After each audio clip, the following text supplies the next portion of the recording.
اهلا ومرحبا بكم. النهارده باذن الله هنتكلم عن الجزء الثالث من مشاكل التربيه. احنا اتكلمنا في الجزء الاول عن بعض الامراض اللي بتصحب اخطاء في التربيه، واتكلمنا في الجزء الثاني عن مشاكل الجهاز التناسلي عامه. النهارده الجزء الثالث واهم جزء، يعني كثير من المربين، اللي هو مشاكل البيض والانتاج المختلف. انا جمعتها لكم كلها في دقايق هنقولها لكم. حضرتك هنقول لك ايه اللي عرض وهنقول المشكله او مسبباته. حضرتك لو تلفيت مسبباته ان شاء الله مش هيصبح عندك العرض ده. ركزوا معانا في الفيديو ده ان شاء الله. اول مشكله بتقابلنا فقس بيضه قبل الاخرى بعده ايام. والمفروض عمليه الفأس، اول بيضه اللي هي اتحطت في الاول بتفقس، بعدها مثلا بساعات بيتم عمليه الفأس التانية. يعني ممكن لو دي اتفقست مثلا الصبح على اخر النهار تكون البيضه التانية تمت الفأس بتاعها. تمام. طيب ساعات تتأخر البيضة التانية عن البيضة الأولانية في الفأس، تلاقي الزغلول اللي عندك عمره يومين أو 3 أيام والبيضة التانية لسه ما فأستش. تمام. يعني ممكن يكون الزغلول عندك عمره مثلا يومين، وفي اليوم التالت على ما يبدأ الفأس، فبالتالي يبقى عندك زغلول كبير وزغلول صغير. دي بترجع لعدة أشياء. أول حاجة منها قلة الخبرة عند بعض الطيور. طبعا في الوقت ده بتبدأ انت تخلف، تدي الطيرة او الانثى لذكر اخر، تبدأ تدي الذكر لانثى اخرى ممكن تكون شغالة عندك قبل كده لحد ما تكون عندهم عملية الخبرة ديت. لان هي المفروض البيضة بتنزل، اول بيضة بتنزل الجوز بيتناوب بحراستها او الوقوف، تبقى ما بين رجليهم واقفين كده في الطاجن حارسينها، واكثر قياما بالدور ده الاناث. تمام. لحد ما البيضة التانية عندها تبدأ في خلال 45 ساعة تبدأ خلاص اكتمل تكوينها، تبدأ تبيض. ففي بعض الطيور بترقد على البيضة الأولانية أو بتحتضن البيضة الأولانية. تمام. وده طبعا في الحالة ديت احنا عشان نعود الطيور ان هي ما تحتضنش البيضة الأولانية ممكن نشيل البيضة الأولى بعد عملية البيض على طول، ومباشرة هنحط مكانها البيضة البلاستيك أو البيضة الجبس، زي ما شرحت لكم في الفيديو ازاي بنعمل بيض الجبس. حطينا بيضة مكانها. تمام. هي حتى لو رقدت عليها او كده مفيش مشاكل. وهنجيب علبة بلاستيك نحط فيها قطن، نفرش قطن او نبطنها قطن، ونحط فيها البيضة الاولانية في الجو عادي كده، في مكان بعيد عن اشعة الشمس المباشرة او تيارات الهواء المباشرة. طب لو احنا في الصيف ممكن نحطها في باب التلاجة من تحت. تمام. خلاص حطت البيضة التانية واكتمل عندها البيضة التانية. أول ما تحط البيضة التانية هجيب البيضة الأولانية وأحطها جنبها. تمام. مع مراعاة إن أنا ما أهزش البيضة أو أعرضها لعملية صدمة جامدة. حط البيضة التانية جنبها، خلاص إن شاء الله بياخدوا فترة وبيحدث الفأس في نفس الوقت. تمام. قد يرجع إلى عوامل وراثية في الوقت ده. أنا هستبعد الحمام اللي بيتكرر فيه المشاكل ديت. تاني مشكلة هجر البيض. تلاقي حد يقول لك ده الحمام كان راقد وفي مرة واحدة ساب البيض ومشي، او مره واحده سبب البيض وقام. طب المشكله ديت لها عده اسباب، وديت معظمها من اخطاء التربيه. اول حاجه برضو متكرره معانا اللي هي قله الخبره عند بعض الطيور.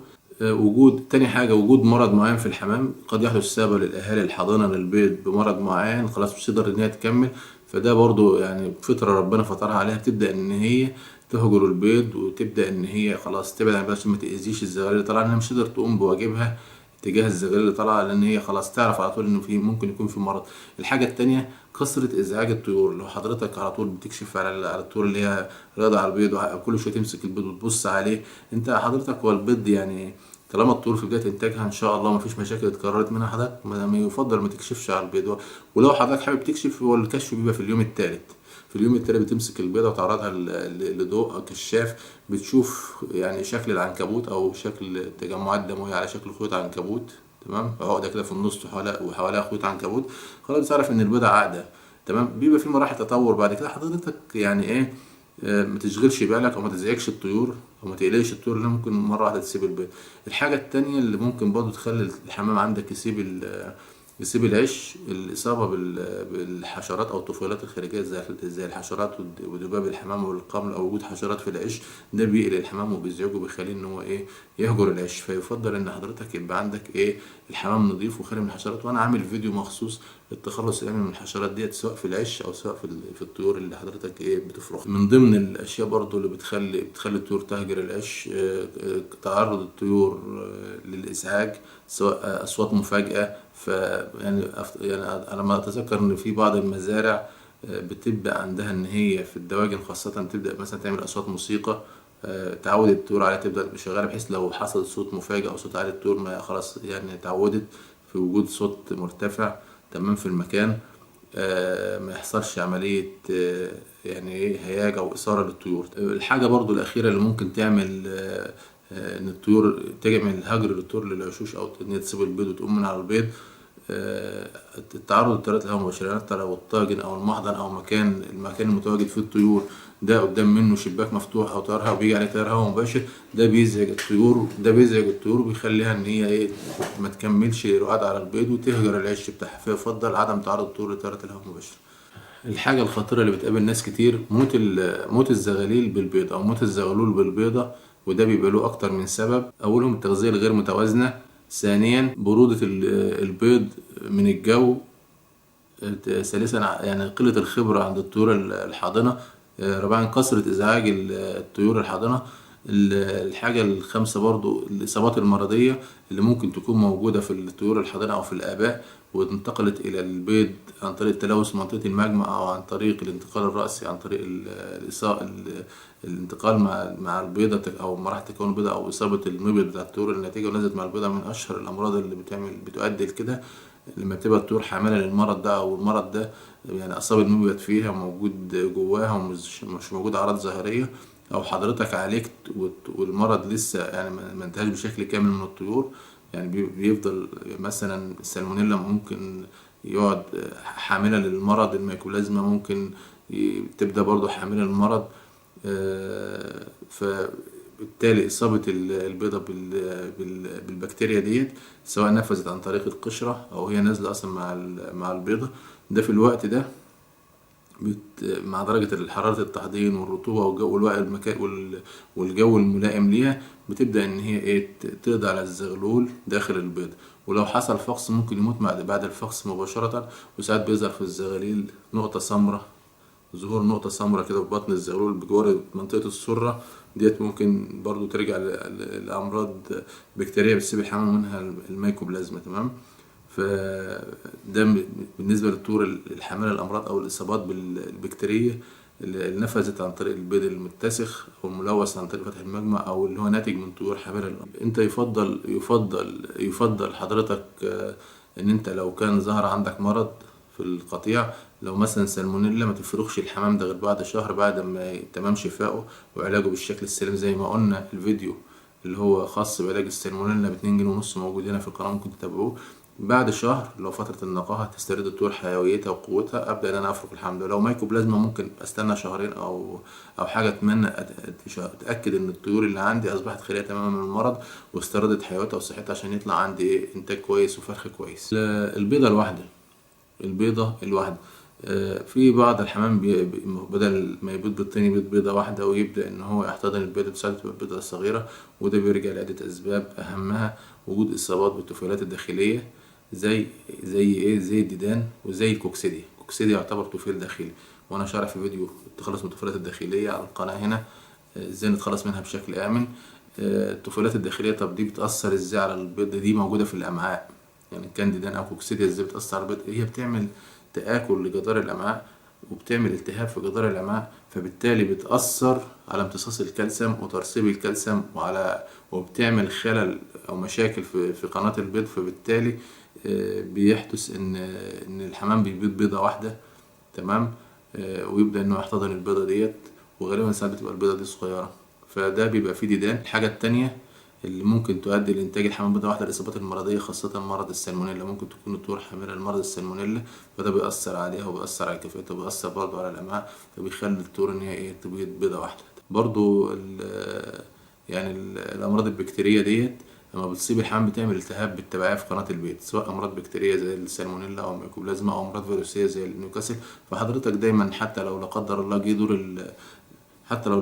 جه دور اللي هو البراميكزو او النوش ده او الروشه في القطيع عندك، يفضل انت بتستنى شويه شهر بعد تمام الشفاء او شهرين على ما تبدا تفرغ الطيور بتاعتك، بحيث تضمن ان مفيش اي التهابات وبتضمن ان حضرتك عالجت بالمضادات الحيويه المناسبه والعلاج المناسب وتمام الشفاء وفتره النقاهه والطيور استمدت حيويتها، تبدا انت تفرغ الطيور ديت بحيث ما يبقاش في مشاكل معاك في المربين اللي بيعانوا من حجم البيض الصغير ومن قلة الإنتاج.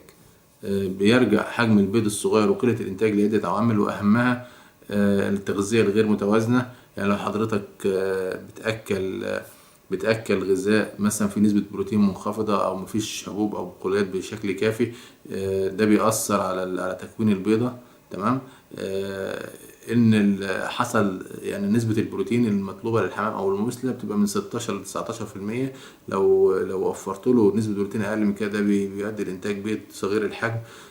كذلك تعطيش الطيور، لو الطيور حصل لها عملية تعطيش، سواء حضرتك بتعطش عشان هتدي إضافات أو جرعة ديدان أو حاجة زي كده أثناء فترة تكوين البيضة، لأن زي ما احنا عارفين يعني 70% أو 75% من تكوين البيضة بيبقى المية، أو بتبقى في احتياج للماء فيها بشكل كبير، فبالتالي هيبقى حجم البيض عندك فيه صغير أو الإنتاج هينخفض أو هيقل. قد يرجع يعني صغر حجم البيض أو قلة الإنتاج أو تباعد فترات البيض إلى عوامل وراثية في الحمام، فديت بالتالي بتستبعد الأفراد اللي بيتكرر فيها مثل هذه الظاهرة. قد يرجع إلى كبر عمر الإناث. المفروض إن متوسط عمر الإنتاج الإناث الحمام بيبقى أقل من الذكور، يعني بالنسبة للذكور مثلا من 6 ل7 سنين، الإناث 5 سنين. فحضرتك بتبدأ إن أنت خلاص وصلت لسن 5 سنين تبدأ تستبعدها أو تبدأ تجدد شباب القطيع اللي عندك. من ضمن الأسباب اللي تؤدي لصغر حجم البيض تزاوج الأقارب الشديد، لذلك يفضل دايما إن حضرتك بتعمل عملية خلط أو في عملية تزاوج. إن عندك الحمام لو هو سايب في بعضه خلاص بيعمل هو عملية انتقاء عشوائي. لو حضرتك اللي بتتحكم فيها، بتبدأ إن أنت تعمل تزاوج ما بين الأعشاش الموجودة عندك في القطيع. الحاجة الخطيرة برضه تظهر في الصيف عند المربين ارتفاع درجة الحرارة. لما تيجي عند درجة حرارة 35 فيما فوق، بيحدث انخفاض أو في الإنتاج، أو بيحدث صغر في حجم البيض. بالتالي يفضل من شهر 7 لشهر 8 لفترة القلش وفترة ارتفاع درجات الحرارة. في ناس بتفصل الذكور عن الإناث وبتريح الحمام في الوقت ده عشان يحصل عملية تجديد للمبيض، ويخش الحمام بحيوية وبنشاط في موسم الفرخ في بداية الشتاء، في شهر من أول نص 8 كده يبدأ إن هو يبدأ عملية التزاوج، بحيث يبدأ الحمام داخل المبيض نشط بحالة جيدة، يبدأ ياخد الإنتاج بتاعه بشكل كويس. طبعا لما البيضة يبقى حجمها صغير، هيبقى الزغلول اللي طالع حجمه صغير، هتبقى حيويته وقوته بخلاف البيضة اللي حجمها كبير، هتبقى حيويته وقوته أقل من البيضة اللي حجمها كبير وبينتج عنها فرخ أو الزغلول الكبير. طبعا من ضمن الأشياء اللي بتتحكم في الإنتاج البيض وحجم البيض الإصابات المرضية، سواء إصابات بكتيرية زي ما قلنا السالمونيلا، أو إصابات بالميكروبيات زي الميكوبلازما، أو إصابات فيروسية زي ما قلنا الإصابة بالبراميكزو أو الروشة، من ضمن أعراض الروشة. ده بيؤدي برضه لانخفاض الإنتاج وصغر حجم البيض. فلازم يبقى الحمام عندي خد فترة تم شفائه بالطريقة السليمة. وزي ما شرحنا في الفيديوهات، أنا ركزت على ال3 أمراض دولت. المفروض ده شغل أطباء بيطريين، لكن إحنا كمهندسين أو ناس متخصصين برضو بنتطرق ليه، لأن دي مشاكل. يعني دي أهم 3 أمراض زي ما أنا شرحتهم وعملت لهم فيديوهات منفصلة. أي حاجة دون ذلك أمرها سهل بإذن الله. ده برضو بيأثر الحمام اللي سبق إصابته بالأمراض ديت، بيؤدي لانخفاض الإنتاج أو صغر حجم البيض فيه. من ضمن الأشياء زي ما قلنا برضو العلف الغير متزن، انخفاض نسبة البروتين في العالية. من ضمن الأشياء نظام التربية أو نظام التغذية ونظام الإضاءة. فممكن تعرض الطيور لعدد ساعات أو شتة إضاءة مثلا غير اللي هي محتاجاها. الحمام بيحتاج 14 ساعة إضاءة، الزيادة عن كده بيعمل إجهاد الطيور، بيوصلها لمرحلة البلوغ المبكر. فبيتباهى المربي يقول لك أنا الحمام عندي بيشتغل وهو عليه لسه 5 ريشات أو عليه 4 ريشات أو عليه 3 ريشات. طب ما النضج المبكر ده أو البلوغ المبكر ده بيبقى لسه الجهاز التناسلي ما وصلش لأتم نضج ليه، او ما خدش يعني وضعه في النضج، هيعمل لك مشاكل في انتاج البيض، ومنها قلة الانتاج وانخفاض وصغر حجم البيض، وممكن يعمل انقلابات بعد كده في الاناث ديت. فدي حاجه ما تفرحكش. فلازم انت تدي كل حاجه احتياجاتها، ما تجهدش طيورك باستمرار الاضاءه طول فتره الليل. لا، الاضاءه ما تزيدش عن 14 ساعه، يعني بتكمل النهار. طول الإضاءة بتاعت النهار بتكملها ل 14 ساعة. البيض بصفرين بيظهر في الفراخ عامة أو في الدجاج عامة مع بداية الإنتاج. يعني هي مش سمة أو صفة مميزة لسلالة معينة. بيظهر مع بداية الإنتاج، بيبقى المبيض نشط، فبيحدث عملية تبويض، فممكن بيحصل البوق بيلتقط بويضتين في وقت واحد، فبيحدث عملية البيض بصفرين. دي بتبقى موجودة في الفراخ.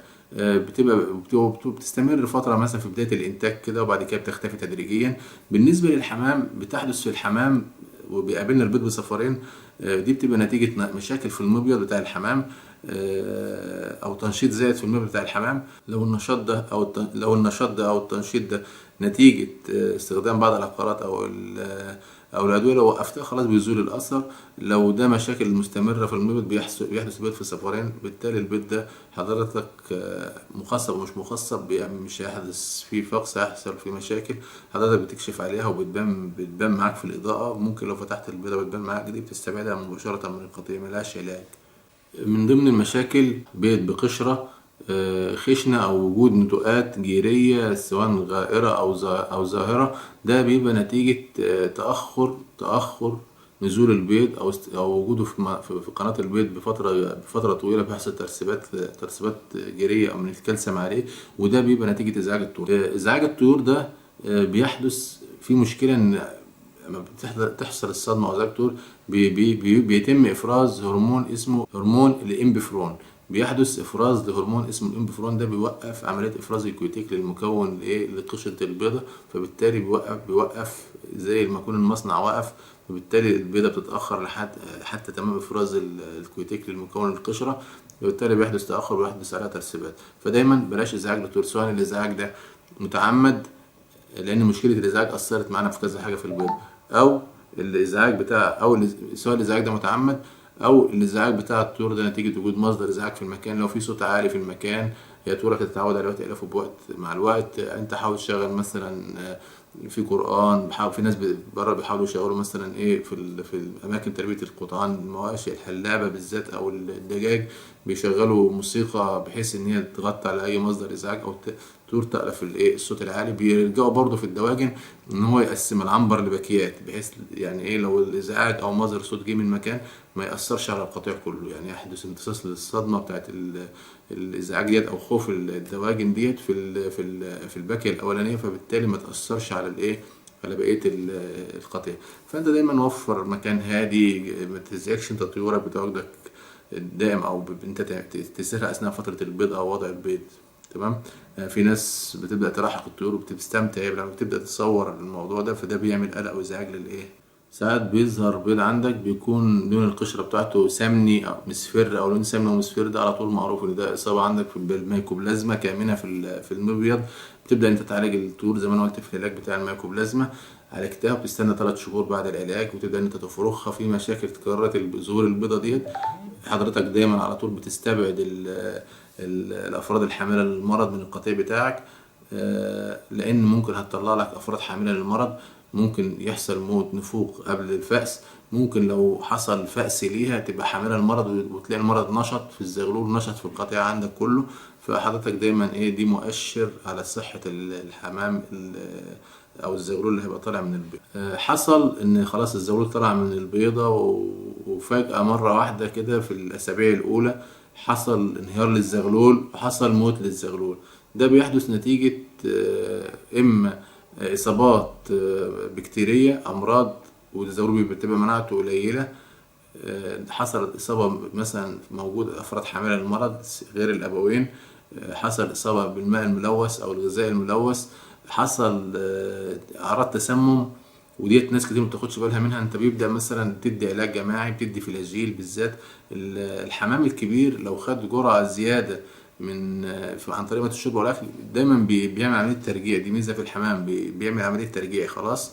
انما الحمام الصغير الصغيره ما بتقدرش، ما بيبقاش عندها القدره، لان هي بتستقبل، ما بيبقاش عندها القدره على الترجيع بالذات في الاسابيع الاولى. فبالتالي انت لو بتدي فيتامينات، ممنوع وجود عندك زغاليل من عمر يوم في الاسابيع الاولى، ممنوع تدي فيتامينات، يعني حاول ممنوع تدي مضادات حيويه. لان اللي بيحصل حضرتك الحمام الكبير الابوين بياخدوا المية الشرب والاكل وبياكلوا باستمرار طول اليوم، فبيحدث تكثيف للجرعه ديت لدى الزغلول سواء الفيتامينات، وبيحدث حاجه اسمها تسمم بالفيتامينات، يعني الجرعه زي من الفيتامينات بتاثر على الكبد وبتعمل عمليه تسمم، وبيظهر اعراضها في الطول البالغه في صوره اسهالات، وفي الزغاليل ضمور وضعف في الزغلول، وبيبدا ان هو يحدث عمليه نفوق. كذلك بعض المضادات الحيويه، كذلك اخطرهم من المطهرات المعويه زي الفلاجيل. لو انت اديته سائل بيحدث برضو تكثيف للجرعة للزغاليل، ممكن تموت. تمام، عن طريق مية الشرب.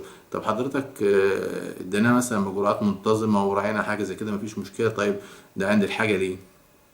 طيب الفلاجيل نبهنا في فيديوهات قبل كده، ممنوع الفلاجيل القراص. لو انت اديت ربع قرص او نص قرص للزغلول ما بيستحملوش، بيحصل له يعني ضمور، وبيحصل له خمول، بيموت، بينشف، بيموت. تمام.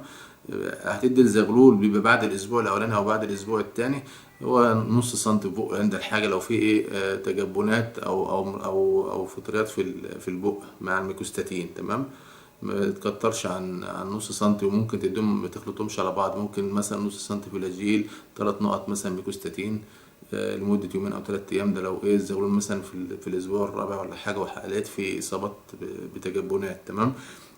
من ضمن الحاجات اللي ممكن تؤدي لوفاة أو موت نفوق الزغاليل، من ضمن الأشياء اللي تؤدي لنفوق الزغاليل الإصابة بالبكتيريا أو الأمراض، خاصة السالمونيلا. تمام. الإصابة بالجدري الدفتيري. الجدري النعام فيه الجدري اللي هو بيبقى بثور على شكل بثور عند منطقة المجمع أو في الجسم أو على الأرجل أو عند المنقار، وفي جدري الدفتيري بيبقى على شكل تجبنات داخلية. تمام.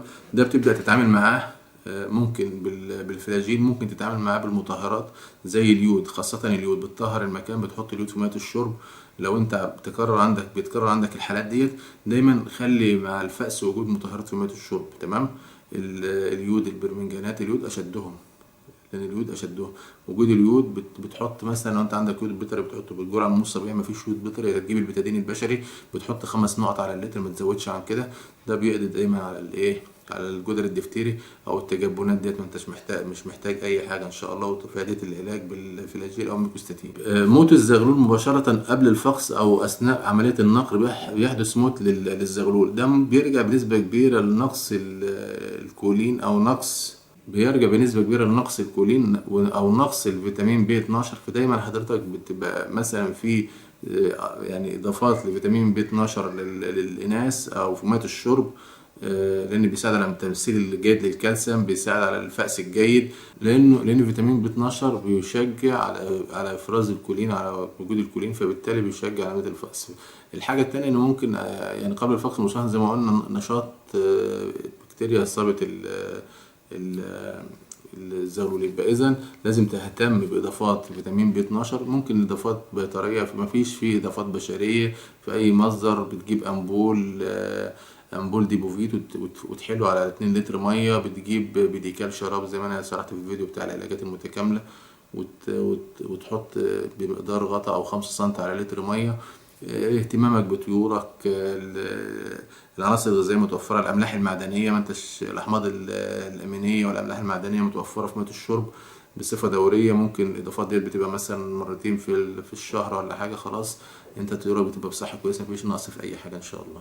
والتغذيه المتوازنه اهم من ده كله. كمان كسر البيض، دايما الناس بتعاني يقول لك البيضه انكسرت وعالجها ازاي. البيض لما بينكسر بيبقى نتيجه برضو مشاكل من ضمن او اخطاء من ضمن اخطاء التربيه. يعني برضو زي ما قلنا ملح الطعام في الفيديو بتاع اهميه ملح الطعام مفيد، برضو الافراط في استخدام ملح الطعام بيؤدي لمشاكل كبيره جدا. من اهمها بالنسبه لموضوعنا النهارده البيض، بيحدث عدم القدره على ترسيب القشره في البيض، فبتبقى القشره ضعيفه، بينزل البيض بينكسر. الاعشاش الغير مناسبه او الغير ملائمه للطيور، وجود اجسام صلبه بالاعشاش، اصطدام البيضه بالطاجن. فانت دايما بتوفر مكان كويس، بتعمل فرشه كويسه. وقلنا انسب فرشه اللي هي سعف النخيل، اللي هو مفتل اللي موجود في السوق باسم الكارينا، اللي بيستعمل في عمليه التنجيد. من ضمن اسباب كسر البيض نقص فيتامين د. وفيتامين د ده نقص فيتامين د، وفيتامين د ده فيتامين طبيعي رباني موجود، بيجي عن طريق اشعه الشمس او الضوء الطبيعي، وبيبقى موجود في صورة إضافات بتضيفها في مية الشرب. ده بيؤدي لامتصاص الكالسيوم والاستفادة الكاملة من الكالسيوم وارتفاع نسبة الكالسيوم في الدم. برضو من ضمن المشاكل اختلال النسبة بين الكالسيوم والفوسفور. معروف إن الكالسيوم مرتبط بالفوسفور، يعني لازم تبقى النسبة بتاعتهم مثلا 2:1. فنقص في أي عنصر بيأثر على العنصر التاني، زيادة في أي عنصر بيأثر على العنصر الآخر. بالنسبة المشكلة التانية، البيض البريشت أو البيض اللي قشرته ضعيفة أو قشرته طرية، ده بيرجع لعدة أسباب، وأهمها الإناث في أول إنتاجها، نقص الأملاح المعدنية نقص الأملاح المعدنية ونقص العناصر الغذائية المطلوبة للحموات بتظهر أكثر في التربية في البطاريات عن التربية في السايبة. التغذية بأعلاف ذات طاقة عالية أو محتوى طاقة عالي، الناس اللي بتأكل عليه أو بيبقى فيها نسبة طاقة عالية، أو الناس اللي بتحط ذرة صفرا كتير عليها، أو الناس اللي بتستخدم ذرة الفشار. ذرة الفشار ده معروف إن فيه نسبة الزيت عالية، أو الناس اللي بتستخدم فول الصويا. الناس اللي بتستخدم فول الصويا في العالية داخل المكون العالية بتاعتها معروف داخل مكون الكلفة بتاعتها معروف إن محتوى من الزيوت عالي. أو الناس اللي بتستخدم الزيوت كإضافات، يجي يقول لك حط زيت زيتون مثلا، حط زيت كذا في العالية عشان تزود من الكفاءة، أو يجيب لك كبسولة زيتية ويسيبها في العالية أو على الكلفة بتاعت الحمام. ده برضو من ضمن الحاجات اللي بتزود الطاقة، بالتالي بيأثر على إنتاج البيض وبيؤدي لضعف قشرة البيض، وممكن يظهر ظاهرة البيض البريشتي معاك. ضمن المشاكل بتؤدي لحدوث ظهور البيض البريشتي بالذات في فصل الصيف ارتفاع درجة الحرارة عن 32 درجة، بتؤدي لانخفاض الكالسيوم في الدم. الكالسيوم متصف في الدم بنسبة 30%، فبالتالي بيقل ترسيب الكالسيوم في القشرة، بتنزل القشرة ضعيفة وقد يظهر بيض بريشت.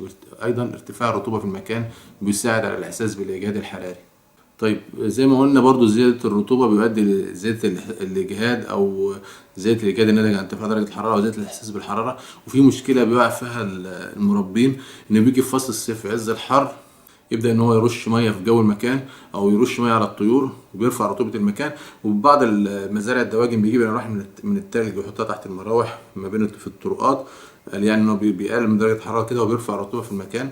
طيب إيه الإجراء؟ أو في ناس بتيجي تحط التلج نفسه في مية الشرب، ده بيعمل مشاكل معوية ونزلات معوية عند الطيور.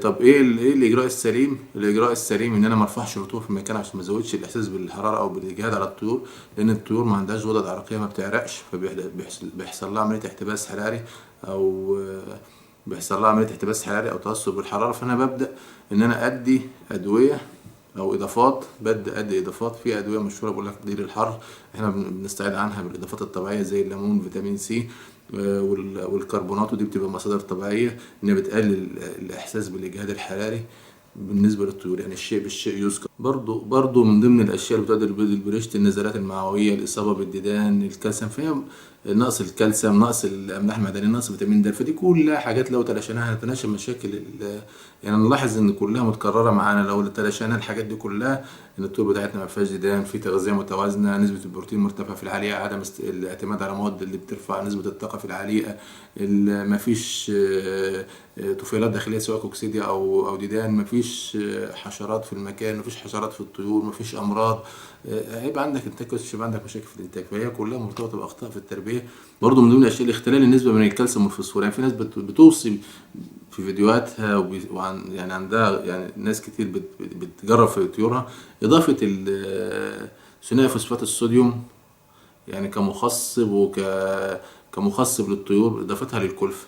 زيادة يا جماعة الفوسفور او مصادر الفوسفور بيؤثر على امتصاص الكالسيوم، يعني بيزيد برضو الحاجة للكالسيوم، لان لازم في نسبة تناسب ما بين الفوسفور والكالسيوم في العليقة. فباختصار هيحصل مشاكل في القشرة عندك.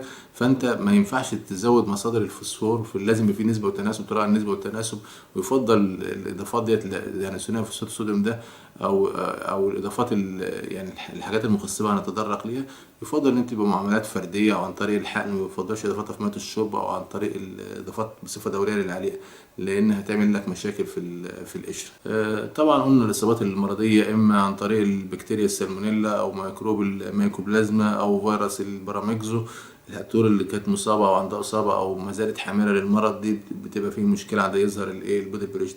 السبب الأخير اللي ممكن تكون مشاكل وراثية، والأفراد اللي بيتكرر ظهور فيها المشكلة دي بنبدأ إن احنا نستبعد عن القطيع وما نبدأش إن احنا الثقب البيض اللي بيبقى مثقوب ده نتيجة إما أظافر الحمام.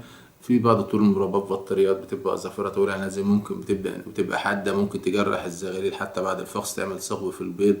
فيفضل ان بعض المربين الطيور اللي بتبقى فيها الزهره دي بيبدا ان هو يعمل اطراف الاظافر دي عمليه تقليم، بحيث ما يبقاش الطرف بتاعها حاد.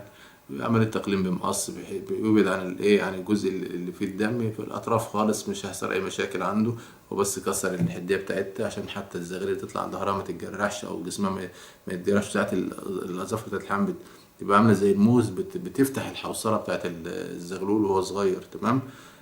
فحضرتك كان يفضل ايه الطيور اللي فيها الموضوع ده، حضرتك بتعمل عملية تقليم للأظافر ديت بحيث ما ايه ما تأثرش على البيضة وتعمل ثقب للبيض. المشكلة التانية برضو البيض اللي هو قشرته سميكة أو بيحدث كبس في البيض والزغلول مش قادر يكسر البيضة ومش قادر يطلع من البيضة، ده بيبقى نتيجة برضو زي ما قلنا إزعاج الطيور. بيحصل خلل هرموني بتأثر على إفراز الكويتيكلي، فبتقعد البيضة فترة كبيرة في قناة البيض، بيحصل ترسيب للكالسيوم بصورة كبيرة، قلة الرطوبة في المكان. يفضل إن بالذات في الفترات الأخيرة إن يبقى في مصدر للحمام، اللي لو في طاجن اللي هو الفخار الحمام بيشرب منه، هو كده كده بيبل صدره وبيرطب المكان. مفيش في مصدر لاستحمام الحمام. مفيش، انت بتحاول ترفع رطوبة المكان، انت بتيجي على الأعشاش بتبدأ ترش مثلا مية مضاف إليها اليود أو البتادين، فده بيرفع من الرطوبة، بالتالي بيسهل عملية ايه انكسار القشرة أو خروج الزغلول من ايه دايما.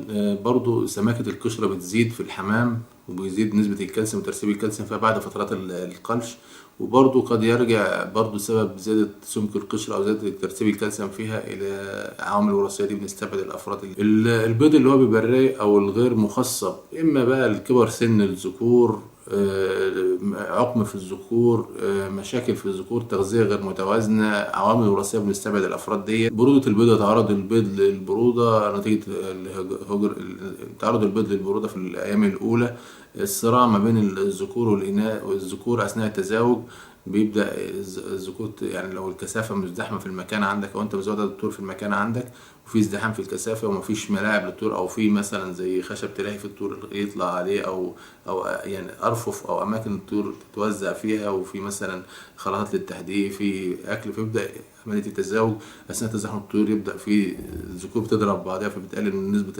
الإخصاب. حضرتك برضو مربي الطيور في عيون او في بطاريات مقاسة مش مناسب للطيور ديت، فبيبدأ يعني ما بيحصلش عملية تزاوج بشكل تام او بشكل جيد، فبيقدر برضو يؤثر على نسبة الاخصاب. قد يرجع الى عوامل وراثية نتيجة برضو تزاوج الاقارب اللي هم يعني شديد القرابة بالطيور، قد يرجع لاسباب مرضية تؤثر برضو على عملية الخصوبة عند الذكور، قد يرجع لاستخدام بعض الأعقار أو المضادات الحيوية بصفة دورية أو بتركيزات عالية. تمام.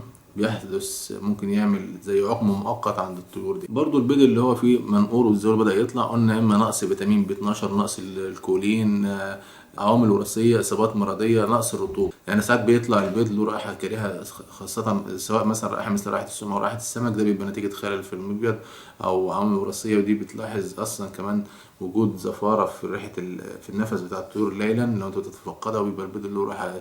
ده بيعيب البيض بالذات اللي هو يعني بيستعمل كبيض مائدة في الدواجن، وقد يظهر في الحمام. تستبعد انت الافراد دي من القطيع من عندك. ممكن الاسباب اللي فاتت دي كلها، المشاكل اللي فاتت دي كلها والاسباب واخطاء اللي فاتت دي كلها ممكن تؤدي الى عدم البيض، سواء ديدان، سواء المشاكل اللي احنا ذكرناها دي كلها. تمام. ممكن الطيور ما يبقاش فيها مشاكل وما تبيضش، بتبقى لسه صغيره ما وصلتش سن النضج او سن البلوغ، بتمر بفتره قلش. بعض المربين قد يعني ممكن يقوم بنتف ريش الجناحين في الوقت ده، النتاية مش هتبيض او الترى مش هتبيض غير بعد تمام اكتمال الريش اللي في الجناحين. تعرض الطيور لعملية القلش الإجباري سواء بتغيير نظام الإضاءة أو نظام الأكل أو الإزعاج للطيور أو تعرضها لعامل مؤثر، ده بيؤدي لدخول الطيور في قلش إجباري أو في قلش في غير وقته، ده بالتالي ممكن يخلي الطيور تقف عن البيض حتى اكتمال عملية القلش. بشكر حسن متابعتكم، وبتمنى ان الفيديو ينال اعجابكم وتكونوا استفدتوا منه. وما تنسوش الاشتراك في القناة ليصلكم كل جديد. نلقاكم دوما على خير. دمتم في حفظ الله ورعايته. مع خالص تحياتي مهندس خالد خليل.